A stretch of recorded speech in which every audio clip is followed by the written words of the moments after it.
গত ক্লাসে আমরা কি লেয়ার সম্পর্কে দেখছিলাম, তাই না?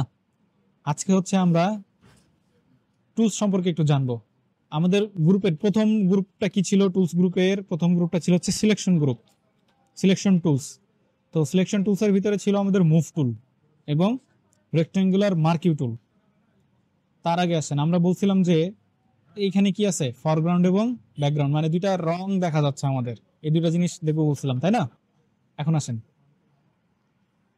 যেহেতু আমরা ফটো এডিটের কাজ করতে বসছি, সেহেতু আমরা কি কালার নিয়ে কাজ করতে হবে আমাদের। তো সেই ক্ষেত্রে আমাদেরকে এখানে দুইটা কালার দেখা যাচ্ছে একসাথে, তো এই দুইটাকে আমরা রঙের বালতি হিসেবে ধরতে পারি।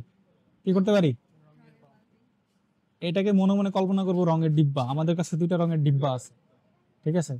আমরা যখন রং নিয়ে কাজ করব ছবিতে, তখন আমরা এই ডিব্বা থেকে রং নিব, নিয়ে আমরা ইউজ করব, ঠিক আছে? এখন আসেন, আমরা কি রঙের ডিব্বা বলবো এগুলোকে? দেখেন, একটা কিন্তু উপরে আছে আর একটা কিসে আছে, নিচে আছে, তাই না? তো এইটাকে আমরা বলতে পারি, দুইটা নাম দিতে পারি। কি নাম দিব বলেন? সীমা, রিমা, বৃষ্টি, জান্নাত। সীমা রিমা দিব না বৃষ্টি জান্নাত দিব? তোমার নাম কি? সাবিত। হ্যাঁ, সাবিত। সাবিত না সাবিত দিব আর তাওহিদ দিব, কোনটা? সাবিত আর পারভেজ দিব। আচ্ছা, এইখানে দুইটা নাম দেওয়া আছে আলাদা আলাদা। হ্যাঁ, কি নাম? উপরে যে আছে তার নাম হচ্ছে ফরগ্রাউন্ড। কি কি গ্রাউন্ড? আর নিচে যে আছে তার নাম কি? ব্যাকগ্রাউন্ড। গুড। তাহলে আমাদের দুইটা রঙের কৌটা আছে, রঙের কৌটা দুইটাকে দুইটা নাম দেওয়া হয়েছে। এখন ফরগ্রাউন্ড আছে মানে হচ্ছে এই না যে এর কালারটা শুধু আমি ওপরেই ব্যবহার করতে পারবো, তা কিন্তু নয়। এটা জাস্ট নাম। এটা কি? জাস্ট নাম হিসেবে ব্যবহার করা হয়েছে। এখন আসেন ব্যাকগ্রাউন্ড। ব্যাকগ্রাউন্ড মানে কি? পিছনে, তাই না? তার মানে এই না যে এই কালারটা শুধু ব্যাকগ্রাউন্ডে ইউজ করতে পারবো, এরকমটা না। দুইটা রঙের ডিব্বা দেওয়া আছে বা কৌটা দেওয়া আছে, দুইটা নামকরণ করা হয়েছে, ফরগ্রাউন্ড, ব্যাকগ্রাউন্ড, এবং দুইটার কালারটা আমরা যে কোনো জায়গায় ইউজ করতে পারবো, ঠিক আছে? তবে ক্ষেত্র বিশেষ এই জিনিসগুলা আচরণ ওই রকম ভাবেই করে। ওই যখন যে আচরণ করবে বলে দিব যে কখন কোন আচরণ করতেছে। আচরণ বলতে ফরগ্রাউন্ড কালারটা কখন ইউজ হয়, ব্যাকগ্রাউন্ড কালারটা কখন ইউজ হয়, এই জিনিসগুলো বলে দিব। হ্যাঁ, কিন্তু নর্মালি আপনারা দুইটা কালার সব জায়গায় ব্যবহার করতে পারবেন। বুঝা গেছে? এখন এইখানে কালার নেবেন কিভাবে? তো এখানে গিয়ে একটা ক্লিক করবেন, একটা ক্লিক করলে এরকম কালার পিকার বেরোবে আপনাদের সামনে, ঠিক আছে? কি লেখা আছে? কালার পিকার। যেমন দেখেন, এই সাইডে হচ্ছে অনেকগুলো রং দেওয়া আছে, আর এই সাইডে কি দেওয়া আছে? ওই রঙের গাঢ়, ফ্যাকাশে, কাল, কালটা কি হয়, কালচে কিরকম হয়, যেরকম এখান থেকে ইয়ে করতে পারবেন।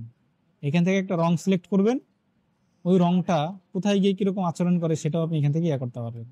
তো এটা কি আছে? এইচে দেওয়া আছে, এসে গেলে এরকম হবে, বিতে গেলে এরকম হবে, আর এ গেলে এরকম হবে, জিতে গেলে এরকম হবে, বিতে গেলে এরকম হবে, এলে গেলে এরকম হবে।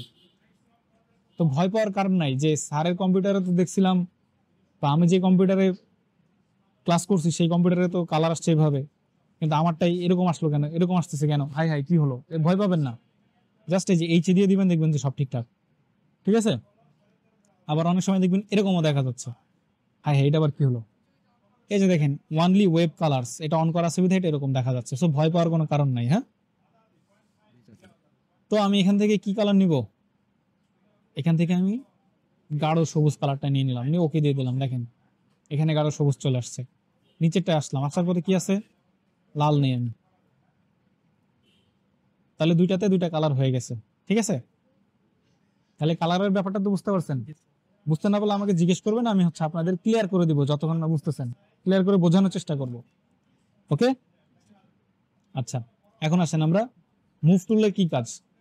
মুভ টুলটা হচ্ছে সিলেকশন টুলসের ভিতরেই আছে। মুভ টুল এটা মূলত যে কোনো কিছু নড়াচড়া করানোর ক্ষেত্রে ব্যবহার হয়, ঠিক আছে? যে কোনো সাবজেক্ট বা অবজেক্টকে কি করা, নড়াচড়া করানোর জন্য কি হয়, ব্যবহার হয় মুভ টুল, ঠিক আছে? মনে থাকবে, এই যে নড়াচড়া করানোর জন্য ব্যবহার হয়। আর এইখানে যে অপশনটা দেখতে পাচ্ছেন, এটার নাম হচ্ছে অটো সিলেক্ট। কি সিলেক্ট? Auto select. এখন আসেন, অটো সিলেক্টটা কি, কি এবং কেন, এটা কেন লাগবে?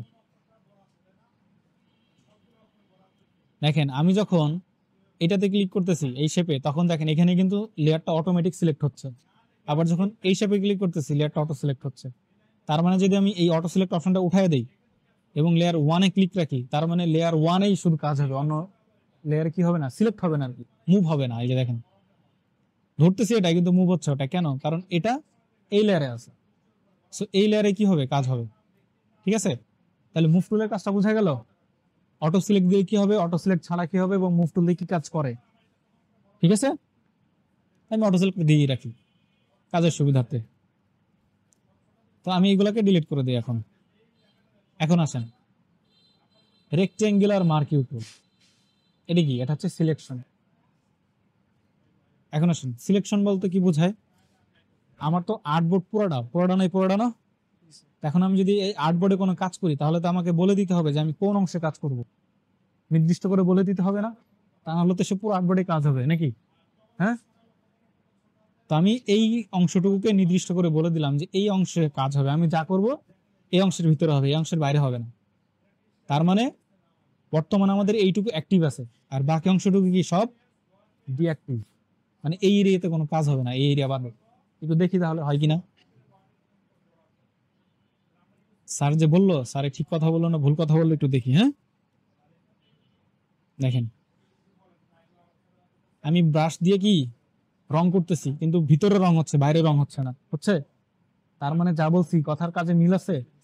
তার মানে আপনারা যখন এখানে মার্কিউ টুল দিয়ে সিলেক্ট করবেন, সিলেকশনের ভিতরেই কাজ হবে, বাইরে আর কাজ হবে না। বুঝতে পারছেন? আচ্ছা,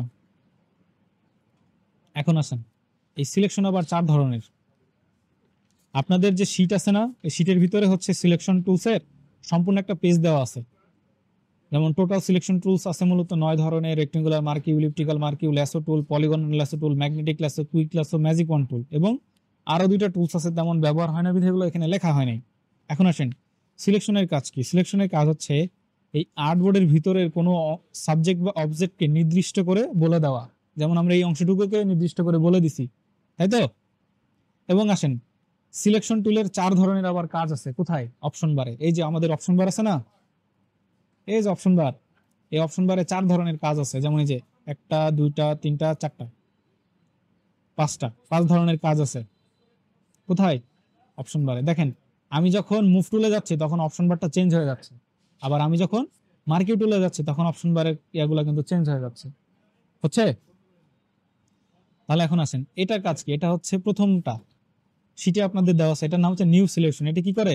সিলেক্ট করে এবং সিলেকশনকে নাড়াচাড়া করে। আপনি যদি সিলেকশনের বাইরে আসেন, সিলেকশনের বাইরে আছে, হ্যাঁ, তো সিলেকশনের বাইরে এসে যখন আমি হচ্ছে এরকম সিলেক্ট করব, দেখেন নতুন করে সিলেক্ট হচ্ছে। হ্যাঁ, এই যে নতুন করে কি হচ্ছে, সিলেক্ট হচ্ছে। আর যদি সিলেকশনের ভিতরে আসি তখন আমি সিলেকশনটাকে মুভ করাইতে পারতেছি। ঠিক আছে, তাহলে এটা গেল কি নিউ সিলেকশন। এখানে মাউস ধরলে এটা নাম দেখতে পাবেন কি আছে, নিউ সিলেকশন। এরপর কি আছে আমাদের? হ্যাঁ, অ্যাড টু সিলেকশন। মানে কি, যতটুকু সিলেক্ট করছি তার সাথে বাড়তি সিলেক্ট অ্যাড করবে। বাড়তি সিলেক্ট কি করবে? অ্যাড করবে। যে এরপরে কি আছে? এরপর হচ্ছে সাবস্ট্রাক্ট ফ্রম সিলেকশন, মানে মাইনাস করবে। যেমন উবড়ো খাবড়ো হয়ে গেছে, আমরা ঠিক করে ফেললাম, এই যে। ঠিক আছে, এরপরে কি আছে? এরপরে হচ্ছে আমাদের ইন্টারসেক্ট, মানে হচ্ছে যতটুকু সিলেকশন আছে তার ভিতর থেকে কতটুকু রাখবো, এইটুকু রাখবো, বাকিটুকু চলে যাবে। বুঝতে পারছেন? হ্যাঁ, এই ছিল আমাদের সিলেকশনের কাজ। এখন আসেন সিলেকশন দিয়ে কি কি কাজ করতে পারবো আমরা। একটা হচ্ছে শেপ বানাইতে পারবো আমরা, তারপরে কোনো ছবির নির্দিষ্ট অংশ কালার অ্যাডজাস্ট করতে পারবো, কোনো সাবজেক্ট বা অবজেক্টের নির্দিষ্ট অংশ কপি কাট পেস্ট করতে পারবো, এবং অবজেক্টের নির্দিষ্ট অংশ কি করতে পারবো, মুছে ফেলতে পারবো। মানে এইগুলা আমরা সিলেকশন টুল দিয়ে করতে পারবো। এছাড়া আরো অনেক কাজ আছে, বলে আমরা ফিচারে দেখবো। ঠিক আছে, এখন আসেন একটা শেপ বানাইতে হবে আমাদের। সিলেকশন টুলস দিয়ে একটা শেপ বানাবো। এতক্ষণ যা যা শিখলাম সবকিছু দিয়ে এখন একটা কাজ করবো, সেটাই দেখবো।